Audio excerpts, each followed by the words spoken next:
बिस्मिल्लाहिर्रहमानिर्रहीम। मेरा छोटा देवर, मुझे वो अपने बच्चों जैसा लगता था।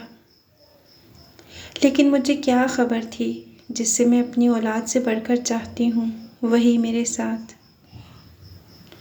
मेरे देवर की एक बहुत बुरी आदत थी। वो हर इतवार को मुझसे शर्त लगाता, भाभी देखना, आज हमारी माहरूख हमें वापस मिल जाएगी, जिससे इस घर के हालात बिल्कुल ठीक हो जाएंगे। अगर मैं जीत गया तो जर्दे की देग पकाकर तकसीम करूँगा। मैं हंसकर उसके सर पर चिप लगा देती। क्या तुम पागल हो? भला 4 साल बाद माहरूख अब कैसे मिलनी थी? और क्या ये खुशखबरी सुनाएगी? दिल में अब मैं लाखों दुआएं मांगती कि काश मेरी बच्ची मुझे वापस मिल जाए, मगर वो अपनी शर्त पर बसित रहता कि वो लाजमी मिलेगी। मैं शर्त मान लेती। हर बार की तरह वो जर्दा पकवाता, चाहे वो शर्त हार जाता, मगर देग पकवाना ना भूलता और उसे पूरे मोहल्ले में तकसीम करता। मेरे शोहर और देवर की कुछ हरकतें मशकूक थीं। वो दोनों अक्सर रात को घर से गायब होते। मैं अक्सर सोचती रहती थी कि मेरी बच्ची कहाँ गई है और ये सब कैसे हो गया। एक दिन अदील शर्त लगाना भूल गया और फिर उस रात, उस इतवार मेरे साथ। मेरा नाम सुमेरा है। मेरा ताल्लुक़ सिंध से था, मगर शादी के बाद मैं पंजाब आ गई। हम 2 बहनें 2 भाई थे। घर के हालात ना बुरे थे, ना ही इतने अच्छे थे, मगर कहते हैं ना कि खुदा जिस हाल में रखे उसी में अल्लाह का शुक्र करना चाहिए। माँ ने हमें यही सिखाया। जवानी की दहलीज पर कदम रखते ही अम्मा ने हम दोनों बहनों के लिए रिश्ता देखना शुरू कर दिया। मेरे दोनों भाई बड़े थे, दोनों की शादियां हो चुकी थीं। छोटी भाभी ने मेरे लिए अपने भाई का रिश्ता पेश किया तो अब्बा ने हाँ कर दी, क्योंकि सब जानते हैं आजकल के दौर में गैरों में रिश्ता करना जान जोखों का काम है। भाभी के भाई को तो सब जानते थे। अक्सर औकात हमारे घर भी आता था। अब्बा ने बड़ी बहन का हाथ अपने भतीजे को दे दिया और मुझे भाभी के घर ब्याह दिया। यूँ मेरी और मेरी भाभी का वटा सट्टा हो गया। मेरी भाभी पंजाब की रहने वाली थी, मैं भी इधर आ गई। शादी के बाद किसी गमी खुशी के मौके पे मैके जाती, वरना इधर ही रहती। मेरी शादी को 2 साल हो गए।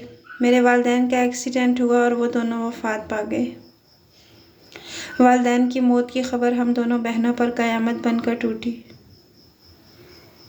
क्योंकि जब से शादी हुई थी भाइयों ने तो जैसे मुँह ही फेर लिया था। मैका माँ बाप से होता है, अब वो ख़त्म हो गया था।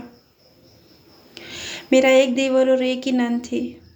नंद मेरी भाभी भी थी। देवर मुझे बहुत लाडला था। जिस दिन से मैं इस घर में आई थी वो मेरी बहुत इज्जत करता था। अपने दिल की सारी बातें मुझसे करता, कभी कभी तो मुझसे गले तक मिल लेता, जो कि इस्लाम में सख्त मना है। देवर से सख्त पर्दे का हुक्म आया है। मैं कभी उसकी इस बात पर एतराज़ ना करती, क्योंकि वो मुझे बच्चों जैसा लगता। मेरे ससुर का इंतकाल मेरी शादी से पहले ही हो चुका था।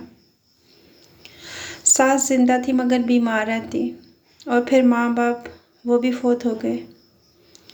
चुनांचे इस घर में बड़ी बहू के साथ साथ मैं माँ भी थी। आए गए सब रिश्तेदारों को देखना मेरा ही फ़र्ज़ था। मेरा शोहर एक शरीफ इंसान था, मुझसे बेहद मोहब्बत करता, मगर मैं अक्सर देखती कि वो परेशान रहता है। ज़्यादा बातचीत नहीं करता। कभी तो वहम समझती तो कभी उनसे पूछने की कोशिश करती, आहद आपको क्या हुआ है, आप क्यों परेशान हैं? तो मेरा शोहर मुझे कहता, मेरी प्यारी बीवी, मुझे कुछ नहीं हुआ, मैं ठीक हूँ। शादी के 2 साल बाद अल्लाह ताला ने मुझे बहुत प्यारी सी बेटी दी, जिसका नाम मैंने और आहद ने मारूख रखा। मारूख हम सब की जान थी। वो जब से पैदा हुई थी पूरा घर उसके आने से चहकता था। अदील तो उसे बेतहाशा प्यार करता था, मगर पता नहीं ऐसा क्या था कि मुझे अदील की नीयत पर शक सा होता था, क्योंकि मारूख जब मेरे और आहद के दरमियान सोई होती तो सुबह उसकी दोनों टांगें बंधी हुई होती। वहाँ घर में मैं, देवर और मारूख थे। अब जब भी मैं सोती उसकी टांगें बंधी जाती, मैं ये देखकर डरना शुरू हो गई, क्योंकि मैं भी साथ सोई होती। तब भी ऐसा ही होता था। मारूख की उम्र उस वक़्त तकरीबन 6 साल की थी। एक दिन मेरा देवर मुझे कहने लगा, भाभी मैं मारूख को अपने साथ लेके जा रहा हूँ ताकि वो बाहर जाके कुछ खेल ले। बच्ची घर में रह रह के तंग पड़ जाती है। मेरे शोहर चूँकि सिंध गए हुए थे और मारूख उन्हें बहुत याद करती थी। हमने सोचा चलो कोई बात नहीं, तंग तो आ ही चुकी है। मैंने मारूख को अदील के साथ भेज दिया, लेकिन मैं क्या जानती थी कि मुझ पर बहुत बड़ी क़यामत टूटने वाली है। ऐसी क़यामत जिसके बारे में मैंने कभी ना सोचा था। 4 घंटों के बाद जब अदील आया तो वो हलकान हो रहा था। उसके चेहरे पर हवाइयाँ उड़ रही थी। मैंने उसे देखा तो इशारे से पूछा, क्या हुआ है, ऐसे क्यों हलकान हो रहे हो? मारूख किधर है? मैंने इधर उधर देखकर उसे आवाज़ें देना शुरू की, मगर वो होती तो जवाब देती।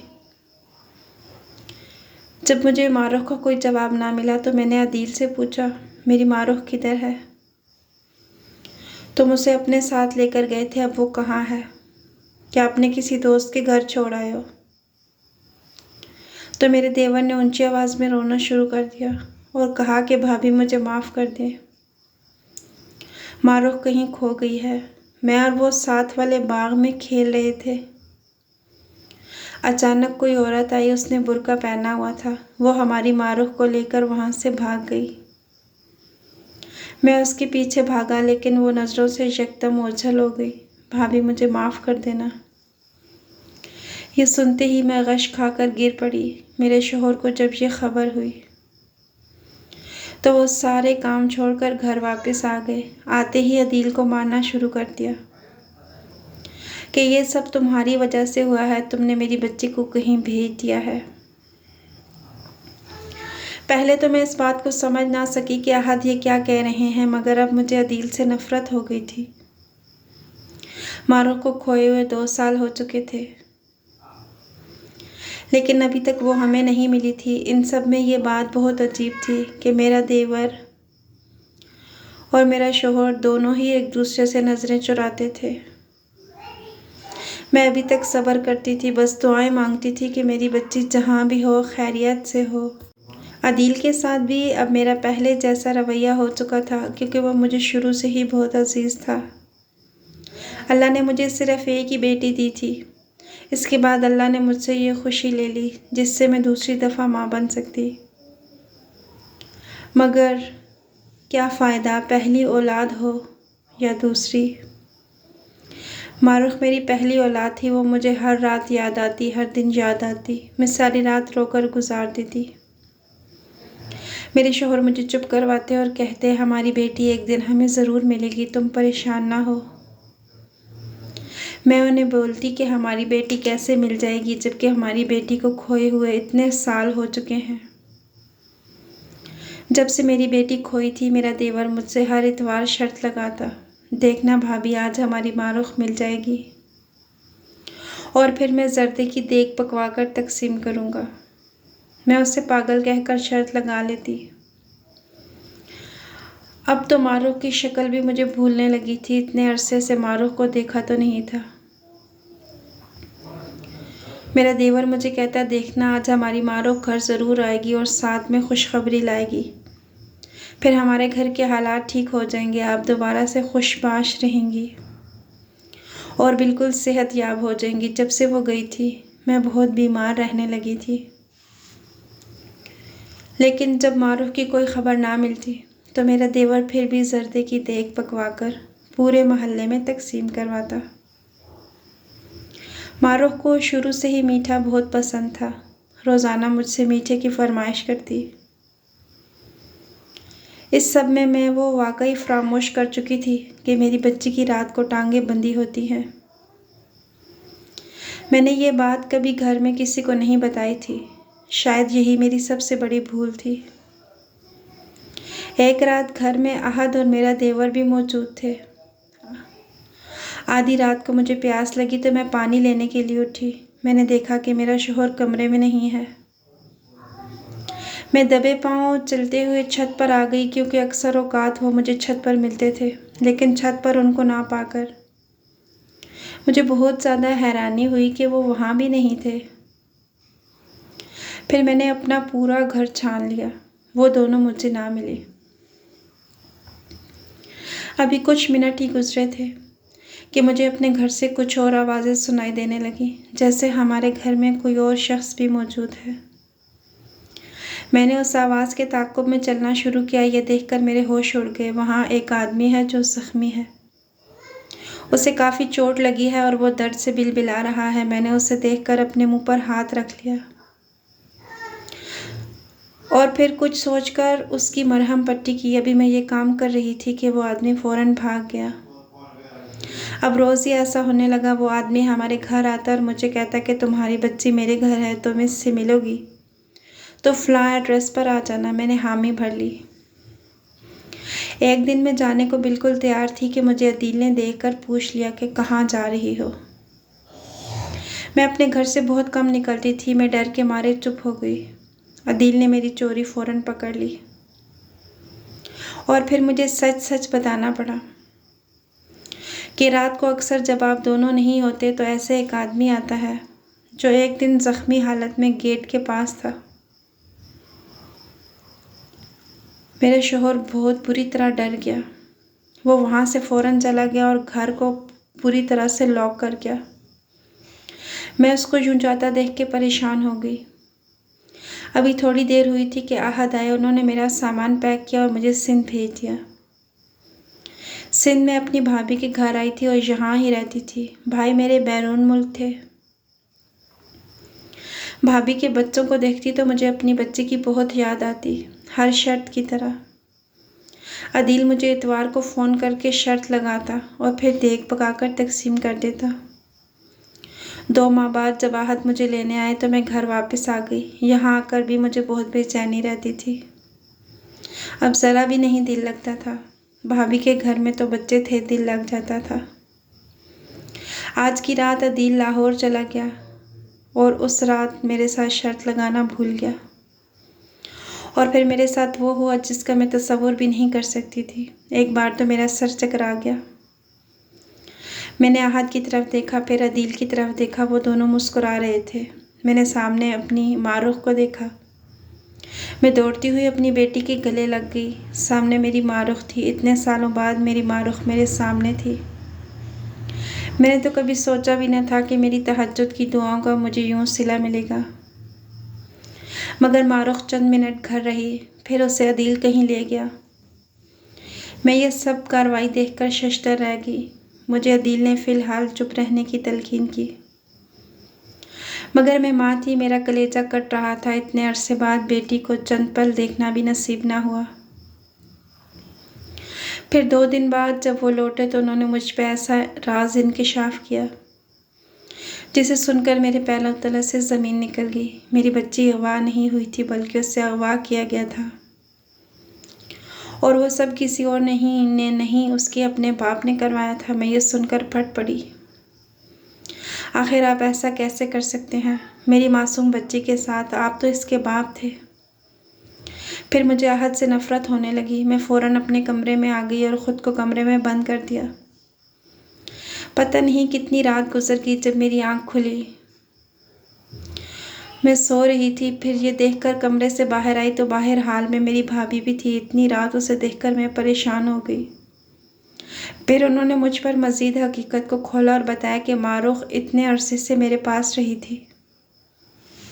ये सुनकर मैंने हिचकियों से रोना शुरू कर दिया, मगर जैसे जैसे वहाँ बैठे 3 नफूस मुझे बता रहे थे, मेरा सर चकरा रहा था। मेरा शौहर कोई आम आदमी नहीं था, बल्कि फ़ौज के खुफिया इदारे में काम करता था और मेरा देवर भी उसी इदारे का हिस्सा था। मेरे शौहर को एक मिशन पूरा करना था। पेशावर में कुछ दहशतगर्दों का खात्मा करना था, मगर इन सब में मुझे और मारूख को नुकसान पहुंच सकता था। इसलिए उन्होंने मारूख को अगवा कर लिया और इतने सालों तक वो अपनी फुप्पो के साथ रहती थी। मारूख की उसकी फुप्पो ने बहुत अच्छी तरबियत की थी। मेरे शौहर मुझे बताने लगे कि दुश्मनों के कदम पाकिस्तान की ज़मीन पर बहुत मजबूती से जम चुके थे। हमें इतने साल उसे ख़त्म करने में लग गए। अदील ने जो किया वो सब एक झूठ था। फिर वो औरत कौन थी जो बाग से मेरी बच्ची को उठा के ले गई थी? ये सुनकर अदील ने बताया कि आपकी नंद ने ये काम किया था, और उनसे बेहतर ये कौन कर सकता था। मैं ये सुनते ही उसे घूरने लगी। अहद ने मज़ीद बताया कि मारूफ के पाँव हम खुद बांध देते थे। हम देखना चाहते थे कि क्या तुम किसी को बताती हो या नहीं, तुम्हें हम पे एतमाद है या नहीं। मगर अफसोस सुमेरा, तुमने बताना भी गवारा ना किया। फिर हमें यह मंसूबा तश्कील देना पड़ा। और वो आदमी जो ज़ख्मी था वो कौन था? अब मेरी बात का जवाब अदील ने दिया। उसने कहा वो आपके ही शोहर थे, आपको हालात के लिए तैयार कर रहे थे, मगर आप घर से भाग रही थी, हमारे दुश्मनों के पास जा रही थी। मैं बस अपनी बच्ची को आंखों के सामने देखकर खुश होना चाहती थी। मेरा अपने शोहर पर एतमाद पहले से भी ज़्यादा बढ़ गया, और अदील वो भी मुझे बहुत अजीज़ था। वो हर इतवार को मुझे मारूफ की सारी बातें याद करवा कर हंसाता रहता ताकि मैं परेशान ना हूँ। अल्लाह ताला ने मुझे सब रिश्ते ही बहुत बेहतर दिए थे। अगर आपको ये वीडियो अच्छी लगी है तो इसे लाइक कीजिएगा, हमारी वीडियो को अपने दोस्तों के साथ शेयर कीजिएगा। मज़ीद ऐसी वीडियोस देखने के लिए हमारे चैनल को सब्सक्राइब कीजिएगा। अगली वीडियो तक के लिए अल्लाह हाफिज़।